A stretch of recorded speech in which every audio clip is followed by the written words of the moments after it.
जय जय रघुवीर समर्थ गणेश शारदाश्चैव सद्गुरु सज्जनस्तथा आराध्य दैवतं गुह्यं सर्वमे रघुनंदन कृपा कटाक्षाची किरणे मोह समुद्राचे आटणे घडे जय त्या श्री कृष्णे वंदो तया ते श्रीराम जयांचे करिता स्मरण होय सकल विद्यांचे अधिकरण ते वंदू या श्री चरण श्री गुरूंचे जय जय रघुवीर समर्थ। ओम सहनावतु सहनौ भुनक्तु सह वीर्यं करवावहि तेजस्विनावधीतमस्तु मा विद्विषावहि। ओम शांति शांति शांति। परमपूज्य आनंदयोगी डॉक्टर काका श्रद्धेय मंदाते या उभय त्यांना मनपूर्वक वंदन करते।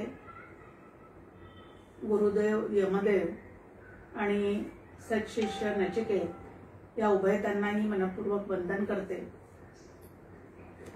आणि येणाऱ्या दिवाळीची गडबड असतानाही कठोपनिषद ऐकण्यासाठी उपस्थित असणाऱ्या सर्व साधकांना मनपूर्वक अभिवादन करते। मागच्या वेळेला आपण रथाचं एक रूप या ठिकाणी पाहिलं होतं की आपला देह हा जणू काही एक रथ आहे। इंद्रिये जी आहेत ती घोडे आहेत, मन जो आहे तो लगाम आहे, जीवात्मा जो आहे तो रथी आहे आणि बुद्धी जी आहे ती सारथी आहे। आणि इंद्रियांचे घोडे जे आहेत ते विषयांच्या रस्त्यावरून सुसाट वेगाने अखंड धावत असतात। या धावणाऱ्या घोड्यांना मनाच्या साह्याने बुद्धीच्या साह्याने आवरणे याला विवेक असं म्हणतात। आणि त्या विवेकाचं महत्त्व जे आहे ते आता आपल्या समोर या ठिकाणी कठोपनिषदामध्ये मांडत आहेत। इंद्रियांच्या अधीन होऊन जे राहतात ते अविवेकी असतात आणि इंद्रिये जिंकून जे जीवन जगतात त्यांना विवेकी असं म्हणतात असं या ठिकाणी सांगितलेलं आहे। आणि अविवेकांना काय फळ मिळतं आणि विवेकी जो आहे त्याला काय फळ मिळतं, या दोघांच्या फळामध्ये किती जमीन आसमानाचं अंतर आहे ते या ठिकाणी आता स्पष्ट करणं सुरू आहे। 5व्या श्लोकामध्ये आपल्या समोर सांगितलंय की जो सारथी म्हणजे बुद्धी ज्याची सतत अविवेकी आणि असमाहित आहे अशा चित्ताचा जो असतो त्याच्या स्वाधीन इंद्रिये कधीही राहत नाहीत। आणि उदाहरण दिलेलं आहे की जे उच्छृंखल घोडे असतात, उधळलेले घोडे असतात, ते ज्याप्रमाणे सारथ्याच्या हातामध्ये राहत नाहीत, त्याच्या स्वाधीन राहत नाहीत, त्याप्रमाणे इंद्रियांच्या अधीन झालेला जो जीवात्मा आहे त्याच्या चित्तामध्ये सुद्धा अविवेक प्रगट होतो आणि त्याचं त्याच्या इंद्रियांवरचं नियंत्रण जे आहे, मनावरचं नियंत्रण जे आहे ते त्या ठिकाणी सुटून जातं। विवेकाचं परमार्थशास्त्रामध्ये अत्यंत महत्व आहे। साधन चतुष्टय संपन्न साधक असावा असं आपण प्रत्येक ग्रंथामध्ये ऐकतो। त्यामध्ये पहिला क्रम जर कशाचा असेल साधन चतुष्टय संपन्नतेमध्ये तर त्या ठिकाणी विवेक हा पहिल्यांदा सांगितलेला आहे की विच या धातूपासून विवेक हा शब्द तयार झालेला आहे आणि विच म्हणजे निवड करणे।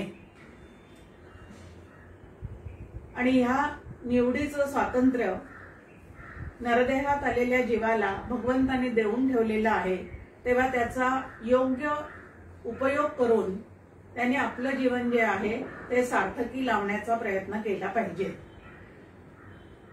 इंद्रियांच्या अधीन होऊन जर जीवन जगलो तर त्या ठिकाणी किती दुष्परिणाम आपल्याला भोगावे लागतात तेही या ठिकाणी आपल्याला सांगितलेलं आहे।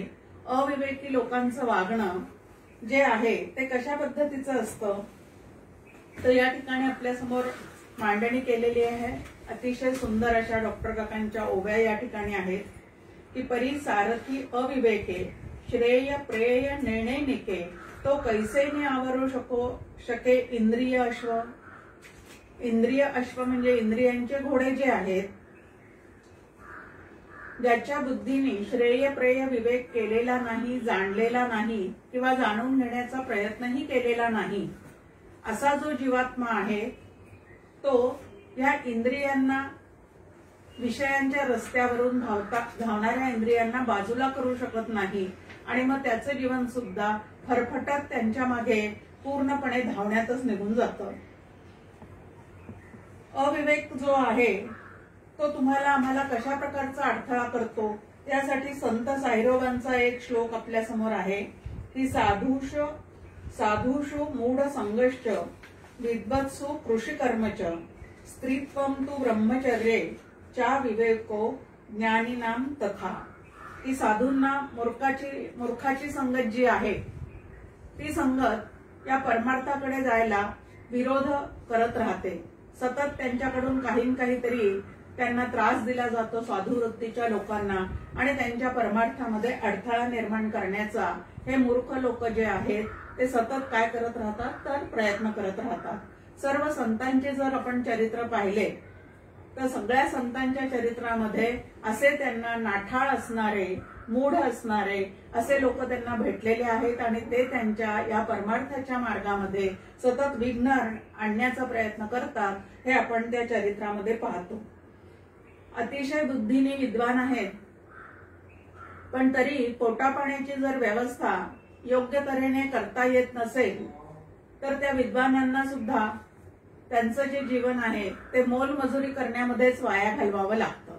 म्हणजे पोटाची चिंता जर सतत लागलेली असेल तरी सुद्धा परमार्थ जो आहे तो व्यवस्थित करता येत नाही.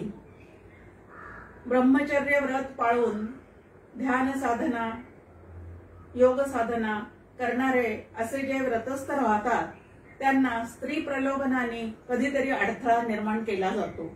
ऋषीमुनींच्या बाबतीमध्ये आपण पाहिलेलं आहे की स्वर्गातून त्यांना रंभा, मेनका इत्यादी पाठवून त्यांची तपश्चर्या भंग करण्याचा प्रयत्न केला जातो. आणि जे शब्दज्ञानी आहे, स्वतःला या जगतातल्या गोष्टीचं खूप ज्ञान आहे असं ज्यांना वाटतं, त्यांच्या ठिकाणी आपल्याला खूप ज्ञान आहे असं जे वाटतं, हाच त्यांच्या ठिकाणी अविवेक निर्माण झालेला असतो. मी ज्ञानी नसून मी ज्ञानघन आहे हा विवेक जो आहे तो त्यांच्या ठिकाणी नसतो आणि स्वतःची बुद्धी हाच त्या ठिकाणी अविवेक निर्माण करते आणि त्यांना सुद्धा परमार्थामध्ये अनेक प्रकारच्या अडचणींना तोंड द्यावं लागतं. पण जे विवेकी आहेत त्यांचं आचरण मात्र याच्यापेक्षा भिन्न असतं. आता श्रेय आणि प्रेय विवेक आपण कठोपनिषदामध्ये पाहिलेलाच आहे की प्रेय म्हणजे काय आहे, तर व्यावहारिक जीवनामध्ये जे काही यश आपल्याला मिळवायचं असतं त्यासाठी केलेले प्रयत्न आणि त्या प्रयत्नांना मिळालेलं फळ जे आहे ते प्रेयामध्ये येतं. आणि श्रेयामध्ये काय येतं, तर श्रेयामध्ये निश्रेयस असणारं असं जे आत्मज्ञानाचं फळ आहे, अभ्युदय आणि निश्रेयस, त्यालाच श्रेय आणि प्रेय आणि श्रेय असं म्हटलेलं आहे. तर आता श्रेय जे प्राप्त करू इच्छितात ते काय करतात, तर शमदमाचा अभ्यास जो आहे तो अतिशय मनापासून करतात. आता इथं म्हटलेलं आहे की ज्यांचं चित्त विक्षिप्त आहे, म्हणजे जे सैरावैरा धावणारं असं ज्यांचं अंतःकरण आहे, असं ज्यांचं चित्त आहे, अशांना कधीच काय आवडता येत नाही. तर अशा लोकांना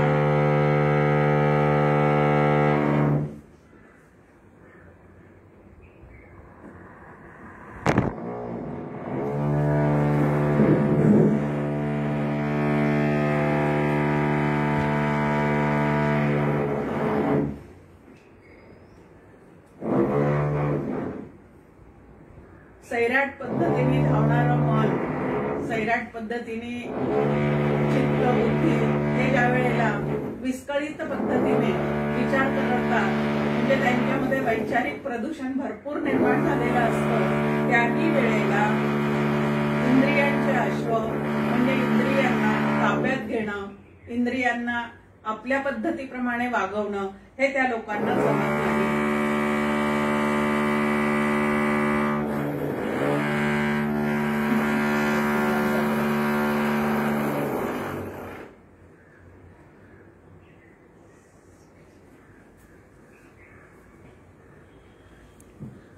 सैराट धावणाऱ्या मनाला सुद्धा इंद्रियांना आवरणं कठीण होऊन जातं आणि म्हणून या मनाचा बंदोबस्त करावा लागतो.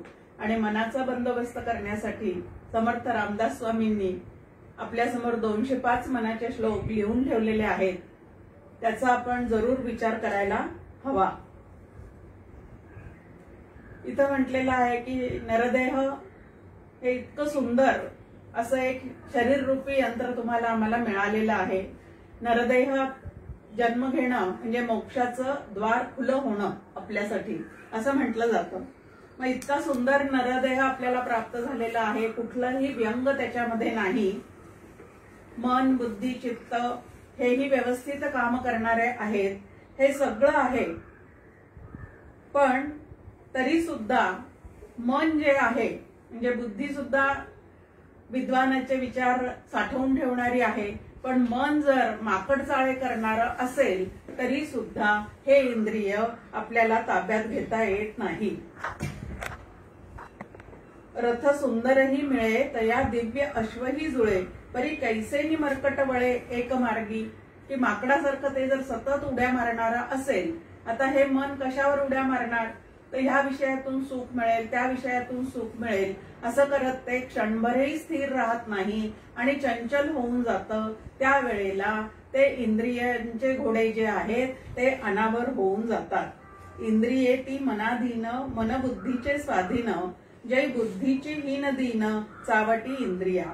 की इंद्रिये मनाचे स्वाधीन असतात, मनावर बुद्धीचा अंकुश असतो आणि म्हणून बुद्धीच जर दुर्बळ असेल तर ती मनाला सुद्धा आवरू शकत नाही आणि मन इंद्रियांना सुद्धा आवरू शकणार नाही. त्या ठिकाणी इंद्रियांचा जो आहे तो स्वैराचार सुरू राहतो. त्याला एक उदाहरण या ठिकाणी दिलेलं आहे की मांजराला ज्याप्रमाणे अखंड उंदीर, पाल, झुरळ यांचंच ध्यान असतं, ते दिसता क्षणी ते मांजर त्यांच्यावर उडी घालून पूर्णपणे त्यांना गिळंकृत करण्याचा प्रयत्न करतं. त्याप्रमाणे जर नरदेहात आलेल्या जीवाला सतत विषयांचंच ध्यान असेल तर त्याच्यामध्ये आणि त्या मांजरीमध्ये काय फरक राहिला? तया मनबुद्धीचा नावरू, ऐसे आयुष्य पाहे सरू, इंद्रिया बुद्धीचा विसरू, दुष्ट होती. की त्याच्या इंद्रियांना नियंत्रक असणारी बुद्धी जी आहे तिचा पूर्णपणे विसर पडतो आणि मग मनाला येईल तसं वागणं, मनाला येईल तसं खाणं, मनाला येईल तसं त्या संगतीत राहणं, असं भोगमय जीवन जे आहे ते त्या जीवात्म्याचं सतत सुरू राहतं. ऐसे इंद्रिये दुष्ट नष्ट, होती मनबुद्धी ते वरिष्ठ, विनाशा नेती स्पष्ट, लावूनी पैज. की ह्या इंद्रियांचे स्वामी असणारे असा जो जीवात्मा आहे तोच जीवात्मा ज्या वेळेला या इंद्रियांना मागेल ते पुरवण्यातच आपलं आयुष्य पूर्णपणे व्यतीत करतो, त्यावेळेला त्याला विनाशाकडेच ही इंद्रिये जी आहेत म्हणजे हा अश्व 10 इंद्रियांचे जे अश्व आहेत ते त्याला विनाशाकडेच नेमके घेऊन जातात. आता नरदेह हा आपल्याला कशासाठी प्राप्त झालेला आहे, तो आपल्याला मिळालेला आहे, त्याच्या मागचा परमेश्वराचा हेतू काय आहे हे जोपर्यंत आपण जाणून घेत नाही तोपर्यंत हे सगळं जग जे आहे ते माझ्या भोगासाठी परमेश्वराने निर्माण केलेलं आहे आणि जोपर्यंत मी देहात आहे तोपर्यंत सर्व विषयांचा भोग मी घेतलाच पाहिजे. या पद्धतीची बुद्धी जर भोगमय झालेली असेल, मन जर भोगमय झालेलं असेल तर इंद्रियांना आवर घालणं जे आहे ते अजिबात जमत नाही. आता हा मनुष्य देह जो तुम्हाला आम्हाला प्राप्त झालेला आहे त्यामागे किंवा मनुष्य देह निर्माण करण्यामागे परमेश्वराचा निश्चित हेतू काय आहे हे नाथ महाराजांनी नाथ भागवतामध्ये अतिशय सुंदर पद्धतीने आपल्या समोर ठेवून दिलेलं आहे. नाथ महाराज म्हणतात की ऐसा 84 लक्ष योनी, सृजुनी पाहे परतोनी, तवा निज प्राप्ती लागोनी, न देखे कोणी अधिकारी. की ज्या वेळेला सृष्टी रचनेला परमेश्वरांनी सुरुवात केलेली आहे त्यावेळेला त्यांनी काही उडणारे, काही सरपटणारे, काही उड्या मारणारे, काही 2 पायावर चालणारे ह्या पद्धतीचे अनेक प्राणी त्यांनी तयार केले. आणि जे जे आपण तयार केलेलं आहे त्याच्याकडे एक दृष्टिक्षेप ज्या वेळेला त्यांनी टाकला त्यावेळेला त्या परमेश्वराच्या असं लक्षात आलं की हे परिपूर्ण असं यंत्र काही तयार झालेलं नाही. मग त्या ठिकाणी काय झालेलं आहे तर ऐसिये देखोनी सृष्टी ते सुख न वाटेची देवाते मग मानवी प्रकृती ते आदरे बहुत निर्मिले. की ही संपूर्ण तयार केलेली सृष्टी पाहिल्यावरही त्यांच्या मनात असं कुठंतरी आलं परमेश्वराच्या की हे सगळं अर्धवटच काहीतरी राहिलेलं आहे. आणि म्हणून त्यांनी काय केलेलं आहे तर मानवी प्रकृती म्हणजे नरदेह त्या ठिकाणी निर्माण केलेला आहे. बाहुल्ये मनुष्य देही निजज्ञान घातले पाही जेणे ज्ञाने देही विदेहे पाही पावती. आणि बाहुल्य म्हणजे या ठिकाणी या नरदेहावर कृपा करून भगवंतांनी काय केलेलं आहे तर स्वतःच्या स्वरूपाचं ज्ञान व्हावं ह्या पद्धतीची एक सुंदर अशी बुद्धी जी आहे, शुद्ध बुद्धी जी आहे ती या जीवात्म्याला त्यांनी दिलेली आहे. इतर जीवांच्या ठिकाणी मात्र अशी निर्मळ शुद्ध स्वच्छ बुद्धी नाही, तर त्यांच्या बुद्धीतली जी जाणीव आहे ती जाणीव फक्त आहार निद्रा भयमैथुनंच एवढ्या पुरतीचीच आहे. इथं म्हटलेलं आहे की आहार निद्रा भयमैथुन सर्व योनीसी समसमान मनुष्य देहीचे ज्ञान अधिक जाण सर्वांशी. या मनुष्य देहामध्ये मात्र त्यांनी ज्ञानाचा विकास होणारी अशी एक बुद्धी दिलेली आहे. आणि हे ज्ञान कुठलं आहे तर शुद्ध ज्ञान, ज्याला आत्मज्ञान असं म्हणतात, ज्याला स्वरूपाचं ज्ञान असं म्हणतात, भक्तीच्या भाषेत बोलायचं झालं तर ज्याला परमेश्वराचं ज्ञान असं म्हणतात, ते ज्ञान करून घेणारी बुद्धी जी आहे ती भगवंतांनी तुम्हाला आम्हाला दिलेली आहे. पहिलं द्वार नरदेह, दुसरं द्वार शुद्ध असणारी बुद्धी अशी भगवंतांनी तुम्हाला आम्हाला देऊन ठेवलेली आहे. देखोनी मनुष्य देहासी सुख झाले भगवंतासी अधिकार ब्रह्मज्ञानासी येणे देहेसी मतप्राप्ती. की हा नरदेह निर्माण केल्यानंतर भगवंताला अतिशय सुख वाटलं, अतिशय आनंद झाला. आणि त्या आनंदाचं कारण काय आहे तर या नरदेहामध्ये ब्रह्मज्ञानाचा अधिकारी असणारा जीवात्मा जो आहे तो या ठिकाणी निर्माण झालेला आहे. आणि तो नक्की परत माझ्यापर्यंत येऊन पोहोचेल. आता याच्यावरून आपल्याला काय लक्षात येतं की भगवंताचा नरदेह निर्माण करण्याचा उद्देश नेमका काय आहे. पुढे अजून छान पद्धतीने नाथ महाराज आपल्याशी बोलतात. पावोनिया मनुष्यपणा जो न साधी ब्रह्मज्ञाना. की मनुष्यदेह मिळाल्यानंतर सुद्धा जो ब्रह्मज्ञाना प्राप्तीसाठी काहीही प्रयत्न करत नाही तो दाढीचा मेंढा जाणा विषया चरणा. ह्याला त्या ठिकाणी त्यांनी मेंढा असं म्हटलेलं आहे. ज्ञानेश्वर माऊलींनी त्याला गोचिड असं म्हटलेलं आहे, तर इथं नाथ महाराजांनी त्याला मेंढा असं म्हटलेलं आहे. आणि पुढची महत्वाची ओवी निजात्म प्राप्ती लागोनी देवे केली मनुष्य योनी तो देवाचा विश्वास बुडवूनी विषय सेवनी निजपतन. की केवढ्या विश्वासाने हा नरदेह भगवंतांनी निर्माण केलेला आहे की या नरदेहातला जीवात्मा जो आहे तो नक्की परत माझ्यापर्यंत येऊन पोहोचेल. पण त्याचा हा जो विश्वास आहे त्या विश्वासाचा तुम्ही आम्ही मात्र विषयांच्या रस्त्यावरून इंद्रियांचे घोडे धावत ठेवून नक्की काय करतो तर भगवंताचा विश्वासघात करतो. आता भगवंताचा विश्वासघात करणाऱ्यांना केवढं मोठं पाप लागत असणार हे याची कल्पना आपण करू शकतो. तो देवाचा विश्वास बुजवणी विषय सेवनी निजपतन. समर्थही आपल्याला नरदेहाचा महत्व सांगताना म्हणतात नरदेहीचा हाच स्वार्थ साधावा चौथा पुरुषार्थ. 4 पुरुषार्थ जे आहेत ते 4 पुरुषार्थ या नरदेहात आल्यानंतर पौरुष प्रयत्नाने जीवानी साधावयाचे असतात. आणि असा विवेक ज्याच्या चित्तामध्ये निर्माण होतो त्याला जे फळ मिळतं ते जीवनमुक्तीचं फळ मिळतं. पण हा विवेक ज्याच्या चित्तामध्ये निर्माण होत नाही तो एवढं मोठं नरदेहासारखं घबाड हाताशी येऊन सुद्धा इतर प्राण्यांप्रमाणे वागत राहतो. आणि मग कुठल्या चक्रात अडकतो पुनरपी जननम पुनरपी मरणम याच्यामध्ये तो अडकून पडतो. तर बुद्धिरूपी सारथी जो आहे तो अत्यंत कुशल आणि समाहित चित्ताचा असावा लागतो. फोर व्हीलर सुद्धा चालवताना आपण पाहतो की ड्रायव्हिंग सीटवर बसलेला जो आहे तो अष्टावधानी असला पाहिजे.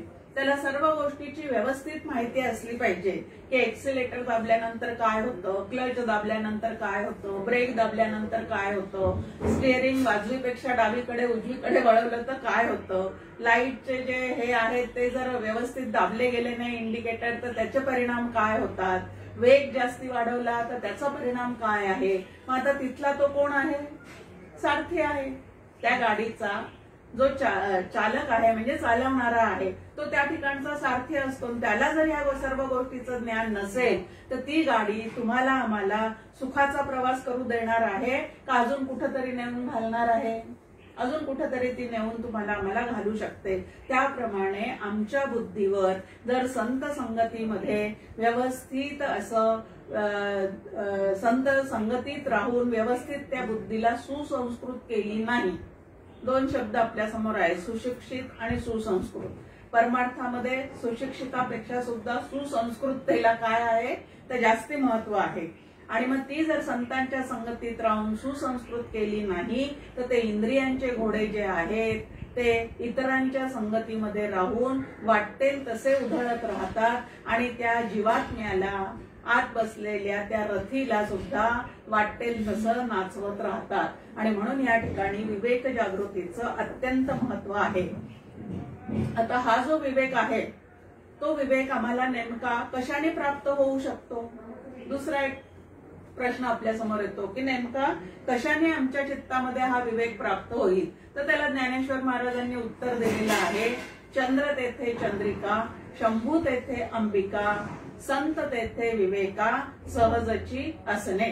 की जेथे संत असतात त्यांच्या चित्तात विवेक वैराग्य हे सगळं उत्पन्न झालेलं असल्यामुळे ते सहजच विवेकी असल्यामुळे त्यांच्या संगतीत राहिल्यानंतर ह्या नरदेहाचा मुख्य उद्देश काय आहे, आद्य कर्तव्य काय आहे, या देहात गुंतलं तर त्याचे परिणाम काय आहेत, देहाच्या आतल्या आत्म्याच्या ठिकाणी अखंड लक्ष ठेवलं तर त्याचं फळ नक्की काय आहे हे तुम्हाला आम्हाला संतांच्या संगतीत राहिल्याशिवाय कळणे शक्य नाही. मग आता संतांच्या संगतीत विवेक जागृत होतो म्हटल्यानंतर दुसरा एक प्रश्न आपल्या समोर येतो, या संतांची संगत आम्हाला लाभावी कशी? प्रत्येकाला तर काही त्यांच्या घरी जाऊन सेवा करता येत नाही किंवा अखंड आपला प्रपंच सोडून त्यांच्या सहवासात राहणं हे सुद्धा कोणाला शक्य होत नाही. मग या ठिकाणी काय तर संत वाङ्मयाच्या संगतीत. आता संत वाङ्मयाच्या संगतीत असं म्हटल्यानंतर सुद्धा परत प्रश्न येतो की किती संतांच्या संगतीत राहावं?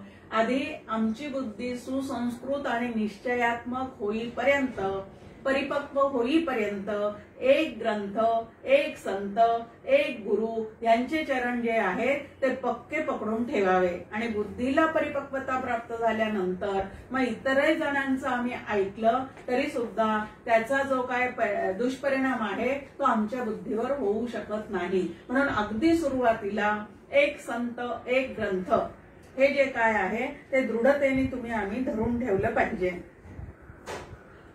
आता विवेक तर निर्माण झाला पाहिजे. मग विवेकाचं फळ काय, त्याचे प्रकार किती इत्यादी गोष्टी आपल्या समोर येतात. मग समर्थ रामदास स्वामी आपल्याला सांगतात, विवेकाचे फळते सुख, अविवेकाचे फळते दुःख. जिथे विवेक आहे त्या ठिकाणी सुखाचा मार्ग तुमच्यासाठी खुला आहे आणि जिथं अविवेक निर्माण झालेला आहे त्या ठिकाणी मात्र दुःख जे आपणच आपल्या वाटेवर काय केलेलं आहे तर त्या दुःखाच्या वाटेवर आपणच आपल्याला आणून सोडलेलं आहे. मग हे विवेक किती प्रकारचे आहे? एक व्यावहारिक विवेक आहे, दुसरा नैतिक विवेक आहे, तिसरा पारमार्थिक विवेक आहे. आता व्यावहारिक विवेक काय आहे?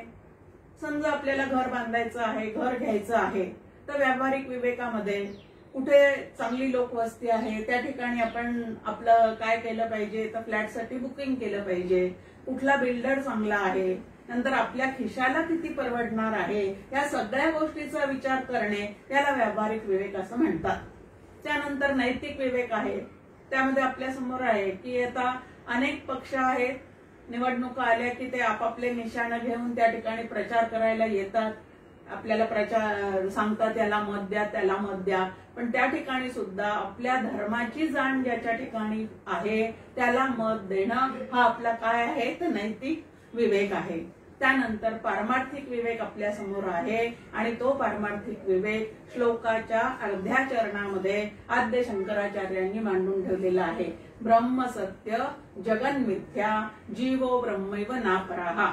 दोन गोष्टी आपल्या समोर आल्यानंतर त्याच्यातून एकाची निवड करणे आणि ज्याची निवड केलेली आहे त्याच्या मागे निश्चयात्मक बुद्धीने सतत त्याच्या मागे धावत राहणे याला विवेक असं म्हटलेलं आहे. नाहीतर निवड केलेली आहे पण प्रत्यक्षात ते काहीच घेतलं नाही तर तिथं त्या ठिकाणी विवेक आपला पूर्ण होणार आहे का तर त्या ठिकाणी तो पूर्ण होऊ शकत नाही. आता हे वाक्य आम्हाला पाठ आहे, ब्रह्म सत्य जगन मिथ्या. सगळ्या संतांकडनं प्रवचन ऐकल्यानंतर सुद्धा ब्रह्माची सत्यता म्हणजे नेमकं काय त्याच्या व्याख्या पाठ झाल्या, संतांकडनं ते भरपूर ऐकलं. जग मिथ्या आहे हेही पुष्कळ ऐकलं, पण माझ्या वाटेला आलेलं जेवढं काही जग आहे तेवढं जर मला नेहमीच सत्य वाटत असेल, त्यामध्ये निर्माण होणाऱ्या घटना, त्यामध्ये येणारे प्रसंग, आपापसात चाललेले बोलणे चालणे हे जर मला नेहमीच सत्य वाटत राहिलंय तर मला ब्रह्मप्राप्ती कधीही होऊ शकणार नाही. म्हणून माझं म्हणून मी जेवढं काही जग निर्माण केलेलं आहे मग त्या जगामध्ये देहादी जगत असा शब्द आहे. आपल्या देहासगट असणारं असं जे आपलं जग आपण निर्माण केलेलं आहे ते सुरुवातीला मिथ्या आहे हा विवेक तुमच्या आमच्या मनामध्ये पूर्णपणे रुजला पाहिजे. आणि मिथ्या म्हणजे नेमकं काय आहे तर दिसतं आहे, जाणवतं आहे, पण ते सत्य नाही असं आतमध्ये पूर्ण कळणं. ते आभासिक आहे, ते अनित्य आहे असं आतमध्ये पूर्णपणे मांडणं ह्याला त्या ठिकाणी नित्यानित्य विवेक, शाश्वत अशाश्वत विवेक, सार असार विवेक, आत्मा नात्म विवेक असे समर्थांनी त्याचे आपल्या समोर प्रकार करून ठेवलेले आहे. आता वास्तविक पाहता हे सगळं कसं आहे तर जे सार आहे तेच नित्य आहे, जे नित्य आहे तेच शाश्वत आहे. पण थोडी थोडी अशी त्या ठिकाणी की कशाला सार म्हणायचं कशाला अनित्य नित्य म्हणायचं याच्या छोट्या छोट्या छटा त्या ठिकाणी विवेकाच्या आपल्या समोर निर्माण करून दिलेल्या आहेत. आता सारासार विवेक या संपूर्ण जगतामध्ये तुम्ही आम्ही कितीतरी या ठिकाणी काय काय करत राहतो, कितीतरी कार्यक्रमांचं आयोजन करत राहतो, कितीतरी घटनांची निर्मिती करत राहतो. आता लग्नासारखे घटना आहेत, संसार मांडण्याच्या घटना आहेत, या सगळ्याचं सार काय आहे हो? बोलल्यावर तुम्ही आम्ही कशासाठी उभा राहतो? लग्न करण्यासाठी. ते लग्न कशासाठी करतो तर आनंदाने जगता यावं म्हणून. पण प्रत्यक्षामध्ये मात्र तो आनंद तुम्हाला आम्हाला खरोखरीच प्राप्त होतो का त्यातून इगोच्या टक्करी पायी तुम्ही आम्ही स्वतःच असार जीवन जे आहे तेच भोगत राहतो. मग सार काय आहे? आनंद आहे. हा आनंद जर मला मिळवायचा असेल तर माझ्या स्वभावातल्या अनेक गोष्टी ज्या माझ्या आनंदाला विरोध करणाऱ्या आहेत तेवढ्या सगळ्या गोष्टी मला माझ्या चित्तातून काढता आल्या पाहिजेत. याला साधना असे म्हणतात. पण इतकं लक्ष आपलं त्याच्याकडे नसतं तर अहम जो पोचलेला आहे, जो व्यक्तिमत्व रूपाने पोचला गेलेला आहे, जो देह रूपाने पोचला गेलेला आहे, त्याच अहमच्या भोवती भोवती तुमचं आमचं सगळं जीवन जातं आणि खरा मी जो आहे त्याचा शोध मात्र शेवटपर्यंत तुम्हाला आम्हाला लागत नाही. म्हणून संतांच्या सहवासात गेल्यानंतर नित्य काय आहे, अनित्य काय आहे, शाश्वत काय आहे, अशाश्वत काय आहे हे सगळं समजून घ्यायचं. आणि नंतर आपल्याला सांगण्यात येतं की क्षीर नीर विवेक करायला शिकावं. म्हणजे राजहंस नावाचा जो पक्षी आहे प्रत्यक्षात तो किती जणांनी पाहायला माहिती नाही, पण त्या विवेकासाठी मात्र त्याचा उपयोग केला जातो. असा जो पक्षी आहे तो दूध आणि पाणी जर एकत्र केलं तर त्यातलं दूध जे आहे तेवढं फक्त काढून घेतो आणि प्राशन करतो आणि पाणी जे आहे ते आसार म्हणून टाकून देतो. त्याप्रमाणे या समस्त संसारातून आनंद नावाची गोष्ट जी आहे तेवढी फक्त आम्ही मिळवण्याचा प्रयत्न करावा आणि आसार असणाऱ्या गोष्टी ज्या आहेत त्या चित्तातून मनातून ताबडतोब काढण्याचा प्रयत्न करावा. म्हणजे आनंद घन परमात्म्याचा अखंड अनुभव जो आहे तो तुमच्या आमच्या चित्तामध्ये सतत सुरू राहू शकतो. पण त्याच्यावर जर आमच्या अविवेकाने पांघरून घातलेला असेल, आवरण घातलेला असेल, तर आतला आनंद सुद्धा आपल्याला उपभोगता येत नाही. समर्थ रामदास स्वामी आपल्याला म्हणतात, जुने ठेवणे मीपणे आकळेना. हा जो मी आहे, ज्याला तोतया मी असं म्हणतात, ज्याला खोटा मी असं म्हणतात, ज्याला मिथ्या मी असं म्हणतात, त्याचं बंड आमच्या जीवनामध्ये इतकं फोफावलेलं आहे की त्याच्यामध्ये खरा मी जणू काही लोपल्यासारखा झालेला आहे. आता तो खरा मी जो आहे तो कधी लोपत नाहीच, कारण त्या खऱ्या मीच्या सत्तेवरच या खोट्याचे बंड चाललेले असतात. पण त्या बंडाळीमध्ये तुम्ही आम्ही इतके काही अडकून पडतो की खरा मी जो आहे तो आपलाच आपल्याला सापडू शकत नाही. त्याला समर्थ रामदास स्वामी छान म्हणतात, हस्त बांधीजे ऊर्ण तंते, लोभे मृत्यू भ्रमराते, तैसा जो प्रपंची गुंते तो एक मूर्ख. त्या हत्ती वास्तविक पाहता कोळ्याच्या जाळ्यामध्ये अडकणं कधीच शक्य नाही, पण त्या कोळ्याच्या नाजूक धाग्यांच्या स्पर्शाने त्याला जणू काही असा भ्रम निर्माण होतो की आपण त्यात अडकलेले आहोत.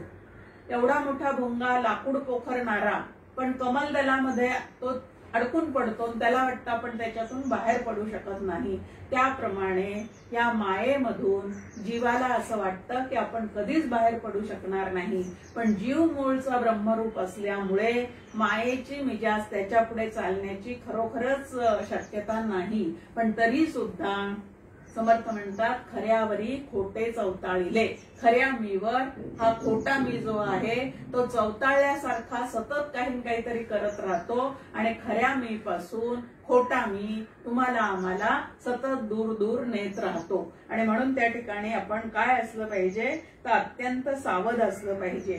मग खरा पारमार्थिक विवेक काय आहे, तर ब्रह्म नावाचं तत्व जे आहे ते सत्य आहे, आनंद घन आहे आणि तेच मी आहे असं माझ्या श्री गुरूंनी, सगळ्या शास्त्रांनी, सगळ्या संतांनी अगदी अनुभवपूर्वक सांगितलेलं आहे. सद्यस्थितीत जरी मला त्याचा अनुभव नसला तरी त्यांच्यावर श्रद्धा ठेवून ज्या अर्थी ते मला तसं सांगतात त्या अर्थी मी तेच असलं पाहिजे असा निश्चय करत करत या परमार्थामध्ये आपल्याला पुढे पुढे जाता येतं. म्हणून इथं म्हटलेलं आहे 6व्या श्लोकामध्ये की जो बुद्धिरूप सारथी कुशल व समाहित चित्ताचा असतो. ट्रॅफिक जाम झाल्यानंतर त्याच्यातून गाडी काढणारे जसे कुशल ड्रायव्हर असतात, त्याप्रमाणे प्रपंचामध्ये अनेक घटना घडत राहतात, अनेक गोष्टी समोर येत राहतात, पण तरी सुद्धा आपला परमार्थ हळूहळू पुढे नेण्याचा जो प्रयत्न करतो तो कुशल आणि समाहित चित्ताचा असतो. समाहित चित्ताचा असतो म्हणजे ज्याचं मन बुद्धी हे सगळं एकत्र येऊन एकाच दिशेने जाणारं आहे, त्याला समाहित चित्ताचं असं म्हटलेलं आहे. जेथं मन आणि बुद्धीचे ऐक्य आथी अशी ज्ञानेश्वरीमध्ये त्या ठिकाणी ओवी आहे. त्याच्या स्वाधीन जे आहे ते इंद्रिये राहतात. आता इथे लक्षात घ्यायचं आहे की जीवात्मा जो आहे तो इंद्रियांचा गुलाम नसून इंद्रियांचा स्वामी आहे. आणि म्हणून मी म्हणेल त्यावेळेला माझ्या इंद्रियांनी तिकडं वळलं पाहिजे. एवढं सामर्थ्य जे आहे ते आमच्या ठिकाणी असलं पाहिजे. इंद्रिय म्हणतील ते त्यांना न देता मी म्हणेल ते त्या इंद्रियांनी केलं पाहिजे, असं त्यांना वळण लावता आलं पाहिजे. ज्याप्रमाणे चांगल्या सारथ्याच्या हातात उत्तम घोडे राहतात, त्याप्रमाणे ज्याच्या बुद्धीवर सुसंस्कार आहेत त्याचे इंद्रिय जे आहेत ते इंद्रिय त्याला आवर घालता येतात. पण ज्याच्या बुद्धीवर असे सुसंस्कार नाही तो मात्र इंद्रियांचा गुलाम होऊन राहतो. वागताना व्यवहारात स्वतःला स्वामी समजतो, पण त्याचे इंद्रिय त्याला यत्किंचितही आवरता येत नाही. परी जो जाणे श्रेय टाकी झटकोन प्रेय आपुले पावण्या ध्येय आवरी मना. निश्चय झालेला आहे, ध्येय समोर आपलं पक्क ठरलेलं आहे की नरदेह प्राप्त झालेला आहे. या नरदेहात आल्यानंतर आद्य कर्तव्य जे आहे ते परमार्थ प्राप्ती हेच आहे, हे ज्यांनी लक्षात ठेवलेलं आहे त्याच्या समोर कितीही अडचणी आल्या. प्रल्हादाचं उदाहरण आपल्या समोर आहे. प्रत्यक्ष पित्याकडनंच त्याच्या साधनेमध्ये कितीतरी विघ्न येत होते, पण तरी निश्चयात्मक बुद्धी, ज्याला भगवद्गीतेमध्ये व्यवसायात्मिका बुद्धी असं म्हटलेलं आहे, अशी निश्चयात्मक बुद्धी त्याच्या ठिकाणी असल्यामुळे सर्व विघ्नांना पार करून तो नारायण रूप होऊन राहिलेला आहे.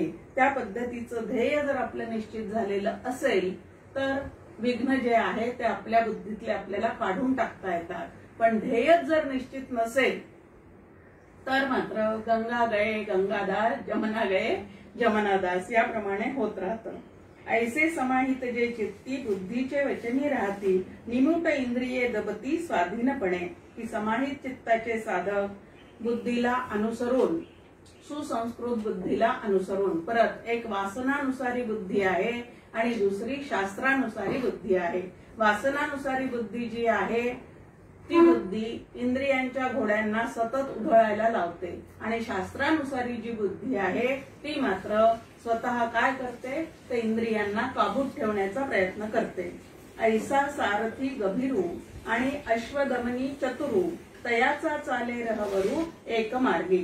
की असा जो ध्येयवादी साधक आहे तो आपले इंद्रिय आवरण्यामध्ये सुद्धा चतुर असतो आणि आलेल्या परिस्थितीतून मार्ग काढण्यासाठी सुद्धा त्याच्याजवळ चतुरता असते. त्याचा रथ जो आहे तो योग्य कर्म करत करत व्यवस्थित त्या मार्गाने, त्या मार्गावरून जायला पाहिजे. कर्तव्य कर्म करत करत सुद्धा तो आपल्या ध्येय प्राप्तीच्या वाटचालीकडे सतत लक्ष ठेवून असतो. एक साधी म्हण आपल्या समोर आहे पण त्याच्यात केवढा मोठा अर्थ दडलेला आहे. त्यामध्ये म्हटलेलं आहे की भावनेपेक्षा कर्तव्य श्रेष्ठ. आता नरदेहाचं एक कर्तव्य आपल्या पूर्ण डोळ्यासमोर असल्यानंतर भावना आपल्याला काय काय पद्धतीने नाचवत राहते, पण भावाच्या बळावर भावनेला आवर घालून आपल्याला आपला पथ जो आहे तो व्यवस्थित आक्रमण करता येतो, आक्रमिता येतो. अविवेकी जे लोक आहेत त्यांना काय प्राप्ती होते तर परत परत संसारात यावं लागतं. आता ही प्राप्ती त्यांना कशामुळे होते? सतत विषयांची ओढ असल्यामुळे. विषय ओढी भुलले जन, कोण करील त्यांची कीव, असे त्या ठिकाणी समर्थांची तुकाराम महाराजांची एक ओवी आपल्या समोर आहे की त्यांची कोण कीव करणार. की ज्यांना कितीदाही समजून सांगितलं की विषय सुखांच्या नादी लागू नका, ते तुम्हाला भरकवटत असतात, ते योग्य मार्गाने आपल्याला जाऊ देत नाही, तरी सुद्धा जे तिकडे जातात त्यांच्या वासना कुठंतरी अडकून पडतात आणि वासनेमुळे परत परत जन्म जे आहे ते त्यांना घ्यावे लागतात. आता परत परत जन्म घेतल्यानंतर समर्थ म्हणतात जन्म दुःखाचे मूळ. माझ्या जीवनात दुःख का असा ज्याला प्रश्न पडलेला आहे त्याला उत्तर दिलेलं आहे की तू जन्मात आला आणि जन्मात आल्यानंतरही विवेकाने न वागता अविवेकाने वागतो आहेस, हेच तुझ्या दुःखाचं मूळ कारण आहे. की ज्याच्या ठिकाणी संसारात सार काय असार काय, त्यानंतर चित्त जे आहे ते पांगलेलं आहे, ते कुठंही स्थिर व्हायला तयार नाही, मन जे आहे ते अपवित्र आहे, ह्या पद्धतीचा जो कोणी असेल तो विष्णुपद म्हणजेच आत्मपद, विष्णू शब्दाचा अर्थ आहे व्यापनोती इति विष्णू, की जो अत्यंत व्यापक असं तत्व आहे त्याला विष्णू असं म्हटलेलं आहे. मग व्यापक तत्व कुठलं आहे तर ब्रह्म, चैतन्य, आत्मा ज्याला म्हणतो ते अत्यंत व्यापक असं तत्व आहे. आणि या व्यापक तत्वाला अनुसरणारा जो साधक आहे तो हळूहळू तिथपर्यंत पोहोचतच जातो. पण जे त्या पदाचं विस्मरण ज्यांच्या चित्तात झालेलं आहे ते मात्र विषयात सुख आहे असं समजून त्याच्या नादी लागतात आणि परत परत वासना त्यांची शिल्लक राहते आणि जन्म घ्यावा लागे वासनेच्या संगे. तुकाराम महाराजांचा एक अभंग आहे, किती वेळा जन्म यावे किती व्हावे फजित. की परत परत नरदेहात जन्म येऊनही जो स्वतःचं कल्याण करत नाही त्याची फजिती झाल्याशिवाय राहत नाही. नरदेहात आल्यानंतरही जो आत्मज्ञान करून घेत नाही त्याला समर्थ रामदास स्वामी आत्महत्यारा असं त्या ठिकाणी म्हणतात दासबोधामध्ये, की असा जो कोणी आहे तो आत्महत्यारा आहे. कारण जेव्हा आम्ही जन्माला आलो त्या क्षणापासून काळ आमच्या पाठीमागे आहे आणि मृत्यूचा घाला कधी कोणावर येईल हे कोणाला कधीही माहिती पडत नाही. मग असा मृत्यू सतत आमच्या मागे लागलेला असताना सुद्धा स्वतःला चिरंजीव समजत राहायचं आणि विषयांच्या नादी लागून स्वतःचं घात करून घ्यायचा, असं ज्यांची बुद्धी झालेली आहे ते या पदापर्यंत पोहोचू शकत नाहीत. बुद्धिरूप जो सारथी नेणे अश्व पैलन्या युक्ती आणि सैरा वैरा चित्ती जन्मावरी.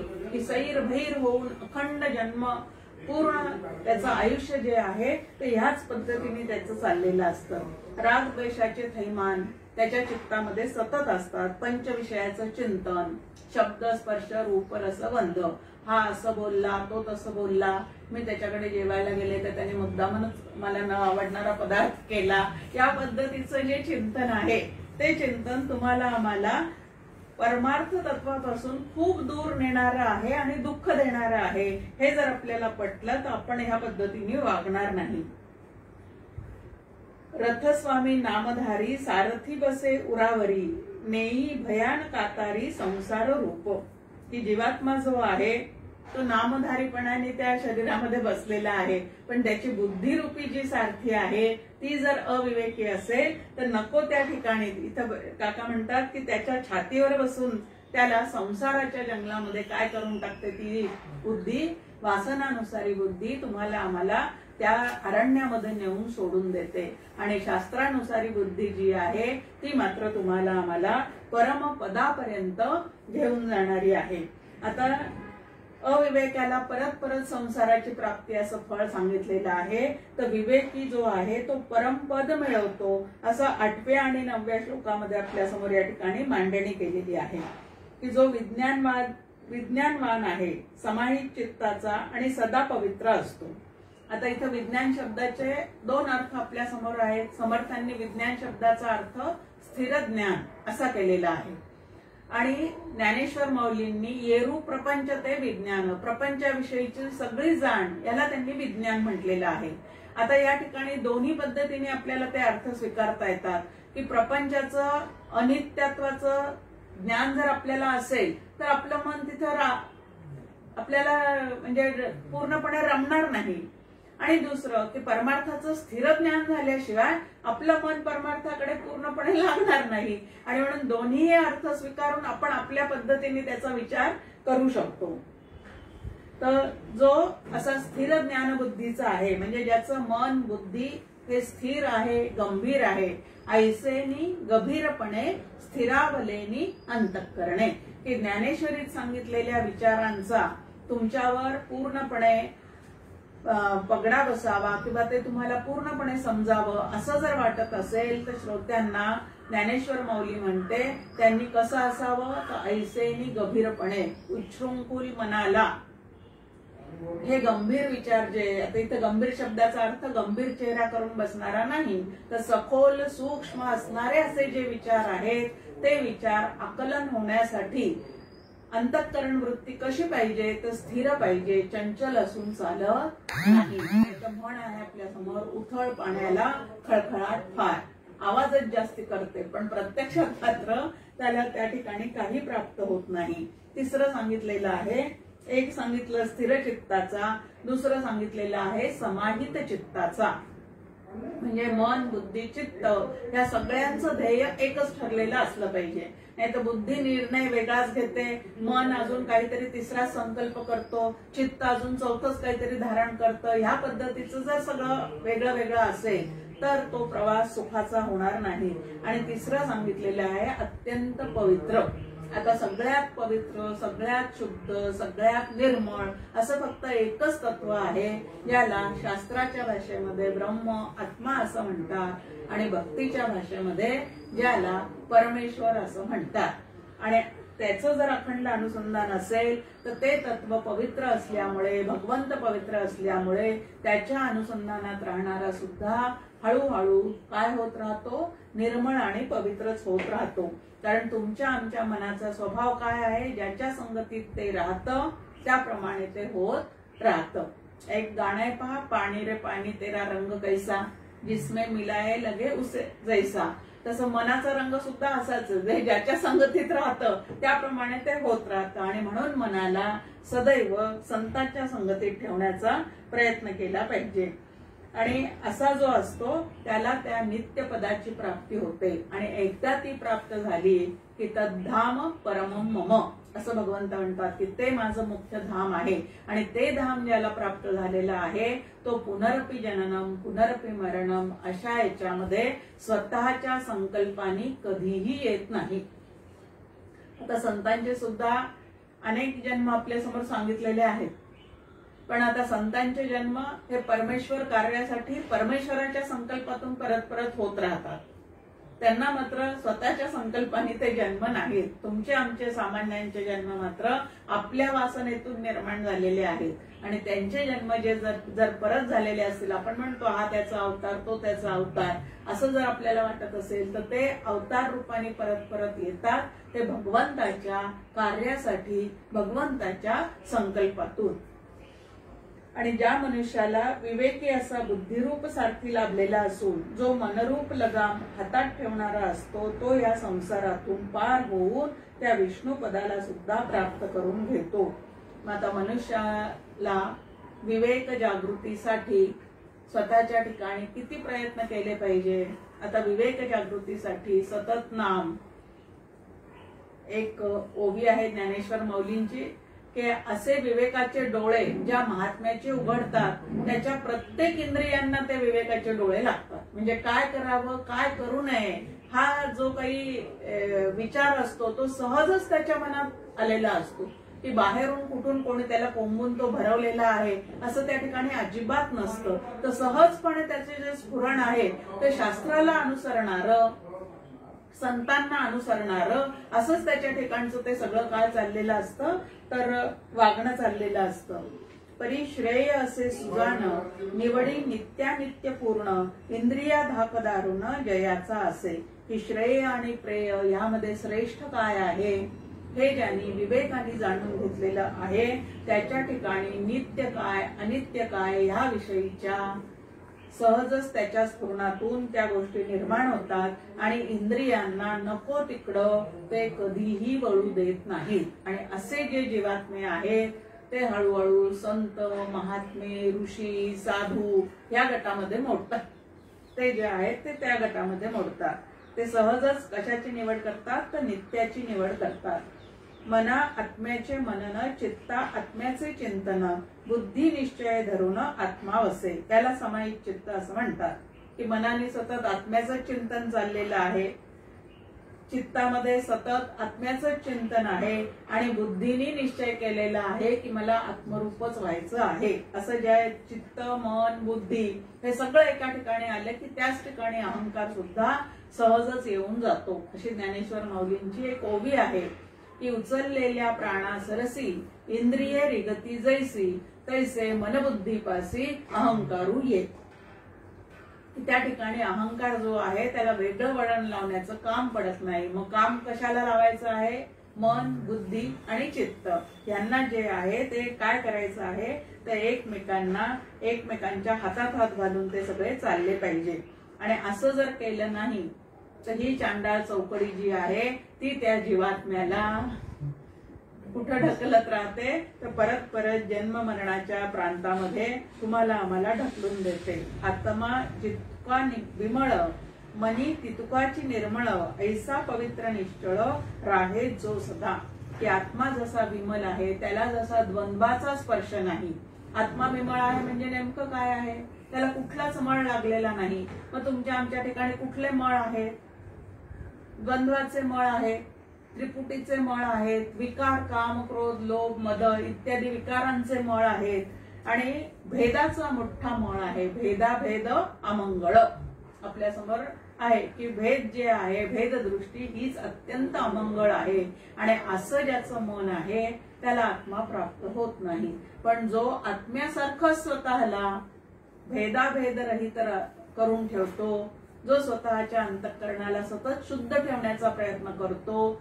देह शुद्ध ठेवणं फार सोपं आहे, पण मन शुद्ध करणं मात्र अत्यंत अवघड आहे. आणि परमार्थामध्ये मनाच्या शुद्धीचे काय करावे लागतात तर भरपूर त्याच्यासाठी सगळी साधनं आहे. अविद्येचा लागलेला जो मळ आहे तो ब्रह्मविद्येच्या साबणेच्या द्वारे सतत धुवून टाकावा लागतो.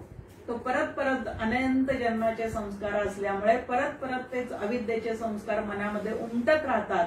पण जितक्या वेळेला ते उमटतील तितक्या वेळेला ते काढून टाकणे हाच त्याच्यावरचा एकमेव काय आहे? उपाय आहे. जसं आपण बगीचा जर आपल्याला डेव्हलप करायचा असेल गच्चीमधला आपल्या, तर त्या ठिकाणी नको असणारे कितीतरी तण त्या कुंड्यामध्ये सारखे उगवत राहतात. ते तण उपटून टाकणं हे जसं काम आपण नियमितपणे करतो, तसं मनामध्ये येणारे नको ते विचार, परमार्थापासून आम्हाला दूर करणारे विचार जितक्या वेळेला ऐकतील, एकदा करून ते झालं असं होत नाही. घर एकदा झाडून चालतं का?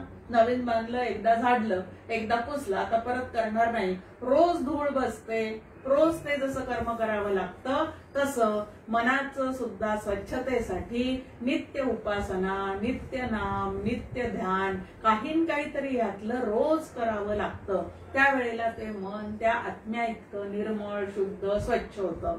आता या मनाला स्वच्छ करण्यासाठी समर्थांनी आपल्या समोर एक ओवी ठेवली आहे. मनाच्या तोडून ओढी, श्रवणी बैसावे आवडी, काळ घडीने घडी सार्थकची करावा. की या मनाला अनंत ओढी आहेत. विषया सुखांच्या मागे ते धावणं हा त्याचा सहज स्वभाव आहे. मग त्या स्वभावाला जर आम्हाला प्रतिबंध करायचा असेल आणि आम्हाला त्या मनाला पवित्र करायचं असेल, तर त्याला श्रवणाची ओढी, 3 गोष्टी साधकाने कधीही सोडू नये असं आपल्याला सगळे संत सांगतात. एक, नामस्मरण सोडू नये, सदाचरण सोडू नये, श्रवण सोडू नये. कारण ह्या 3 गोष्टींमुळे मन जे आहे ते आपलं थाऱ्यावर राहतं.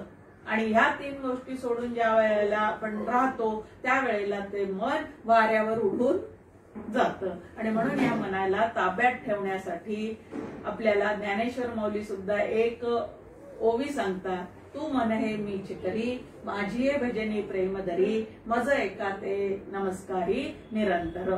आणि या मनाच्या बाबतीत नाथ महाराज आपल्याला सांगतात, मन बळीया माझी बळी, करी धैर्याची राख रांगोळी. मन हे कसं आहे तर अत्यंत बलवान आहे, प्रमाथी आहे, चंचल आहे. हे अर्जुनाने सुद्धा भगवद्गीतेत भगवंताला सांगितलेलं आहे की अशा मनाला आम्ही काय कसा आवर घालावा. आणि त्या ठिकाणी त्यांनी उत्तर दिलेलं आहे, अभ्यासेन तू कौंतेय, की अभ्यासाचा कधीच कंटाळा करायचा नाही. आणि तो अभ्यास म्हणजे नेमका अभ्यास कसा आहे, खूप भाराभर ग्रंथ घेऊन बसायचे, सारखे टिपणं काढायचे, सारखं इतरांना त्याविषयी सांगायचं, हाच एक अभ्यास आहे का तो? तो समर्थ आपल्याला म्हणतात, अभ्यासाचा मुकुटमणी वृत्ती राहावी निर्गुणी. हे सगळं कशासाठी आहे तर निर्गुण जे ब्रह्म आहे ते अंतरी बिंबण्यासाठी आहे. हे ध्येय न विसरता जर आमचा अभ्यास चाललेला असेल, तर हा अभ्यास आम्हाला नेमका त्या विष्णू पदापर्यंत घेऊन जाणार आहे. पण अभ्यास ढीगभर चाललेला आहे, लोकांना दाखवणं चाललेलं आहे, पांडित्य वाढलेलं आहे, पण मन मात्र अजून ते निर्गुण ब्रह्माच्या ठिकाणी रंगलेलं नसेल, किंवा ते निर्गुण ब्रह्म आवडत नसेल, तर मात्र याचा काहीच उपयोग नाही. देहबुद्धी जी आहे ती कमी करणे, जगत सत्यत्व भ्रांतीतून स्वतःला मोकळं करणे, ह्या पद्धतीनेच याची साधना करावी लागते. जितका आत्मा विमल असतो तितकाच तोही अंतःकरणाने शुद्ध असतो. म्हणजे जो विष्णू पदाला पोचलेला आहे त्याचं वर्णन इथं केलेलं आहे. आणि त्याचं जे वर्णन आहे ते आमच्यासाठी साधना आहे.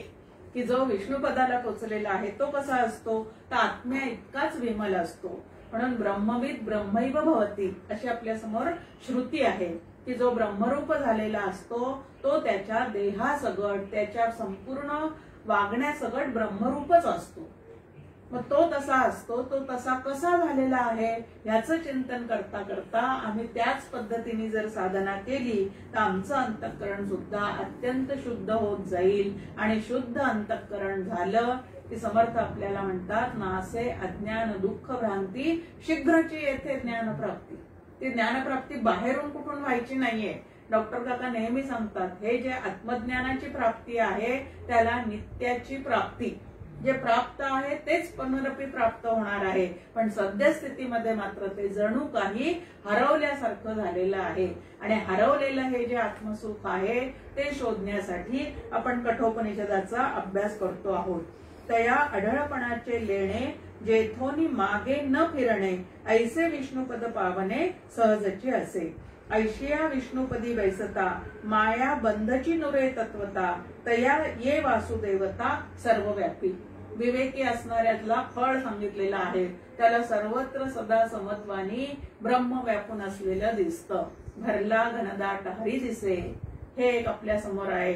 त्रिभुवन संचले विठ्ठले का, हे दुसरं एक अशा महात्म्याचं वर्णन आपल्या समोर आहे. तर नभी वावरे जो अणुरेणुका ही रीता ठाव या राघवे वीण नाही, असं तिसरं समर्थांचं एक वचन आपल्या समोर आहे. आणि तुकाराम महाराजांचं एक वचन आहे, ते भगवंताला म्हणतात, ऐसे भाग्य कधी लाहिता होईन, अवघे देखे जन ब्रह्मरूप. खरं भाग्य कुठलं आहे, तर सर्वत्र सदा समत्वानी भरलेला भगवंत दिसावा, सर्वत्र व्यापून असणारं ते आत्मतत्व दिसावं आणि आत्मा आत्म्यात मिसळून अखंड आनंदाचा अनुभव जो आहे तो तुम्हाला आम्हाला प्राप्त व्हावा. 9व्या श्लोकापर्यंत आज आपण आलेले आहोत. पुढच्या मंगळवारी दीपावली निमित्त आपण सुट्टी घेणार आहोत आणि त्याच्यानंतर पुढचे जे श्लोक आहेत ते पाहण्याचा प्रयत्न करणार आहोत. दीपावली निमित्त सर्व श्रोत्यांना मनपूर्वक शुभेच्छा. 15 दिवसांनी भेटू. जय जय रघुवीर समर्थ.